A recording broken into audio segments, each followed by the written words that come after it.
Okay, so we're going to try to recreate this video. I did a previous unboxing of one of these, but here's the other one I ordered. The audio was messed up on my first video of the unboxing of this MTX Thunder Pro 2. 150 watts RMS, 300 max, supposedly.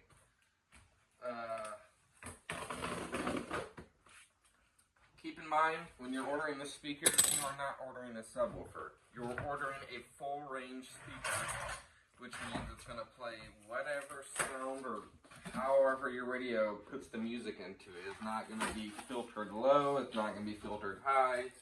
It does have a Theraflip cooled tweeter,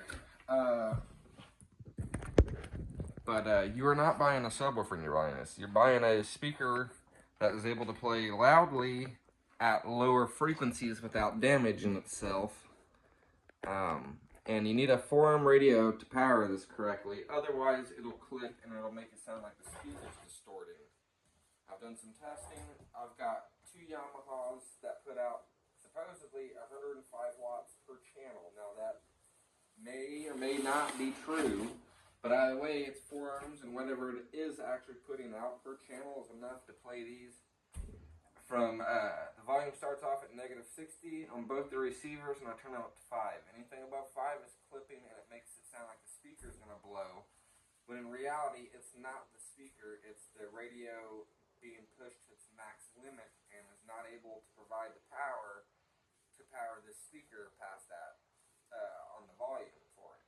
Now, if you want something that can power it, you're going to want to find something other than a Yamaha stereo home receiver. At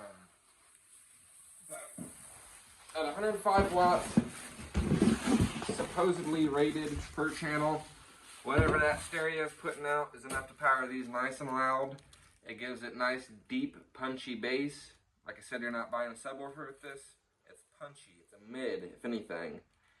And I think they sound awesome. So I ordered another one. The cabinets are built nice. Seller from Amazon packages them real nice. It's nice carpeted cabinet. Nice metal front. And the other one that I ordered is still working just as the day I bought it, which thankful for that. Don't have to do no returns, but if anything messes up on these, you can guarantee I'm going to end up making a review about it. So the TP 1200 12-inch MTX Thunder Pro 2. And it's got these nice,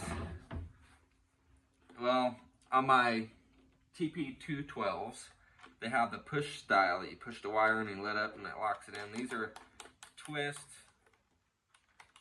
So you just twist these all up and slide the wire in, or you twist them up and poke them down through here, whichever way you prefer. I've done them both ways.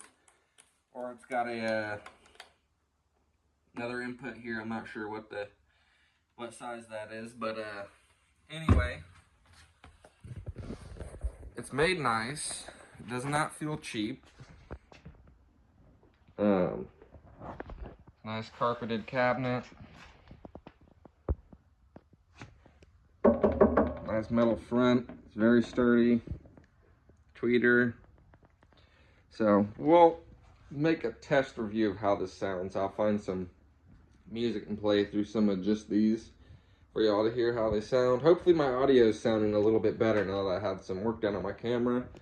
Because before, I know it did sound a little muffled. I apologize for that.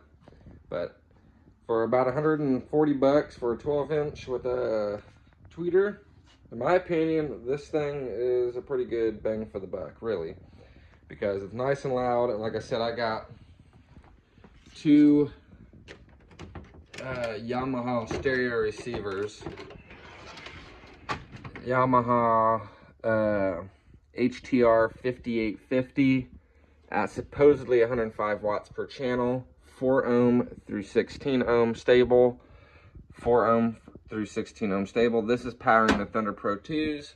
This is powering my TP212s, which are right here. There's my kitty. And this Denon down here is 6 through 16 ohm, and it was able to power these, but you could barely turn it up and then it would sound horrible, because this radio is putting everything it has, because the minimal ohm rating is 6, not 4. It was pushing everything it had, or drawing everything it had into them speakers to play them at all.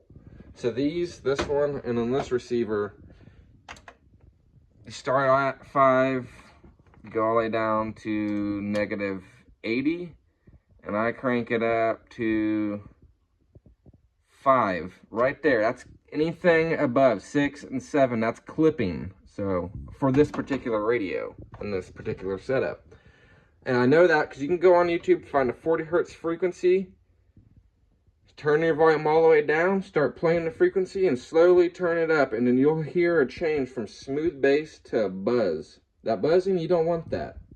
So that's how I've tested and checked where these clip at. 5 is pushing everything it has on both of these to power these speakers, and they sound awesome, but they do have more potential for an actual receiver that can power them properly at 4 ohms and not take everything it has to do so, if you understand what I'm saying. Sorry for the rant. I think these are really good sounding speakers. Like I said, you're not buying a subwoofer. It is a 12-inch two-way pro loudspeaker. It has the surrounds on these speakers. This surround that's on this 12-inch is the same surround, basically, that's on my TP212s. They look like subwoofers, and these do thump insane compared to that.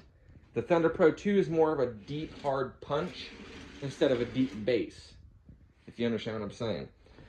So even though these do have the same type of surround, the same type of setup, it's not a sub. It's like that so it can hit lower frequencies without damaging the speaker. But anyway, I'm sorry for the rant. I appreciate y'all watching it. Hopefully the audio this time is better. Anyway, stay tuned. I've got a lot of videos coming from abandoned places, cars, reviews, all kinds of stuff coming. Work's been crazy. Anyhow, have a good day and thanks for watching.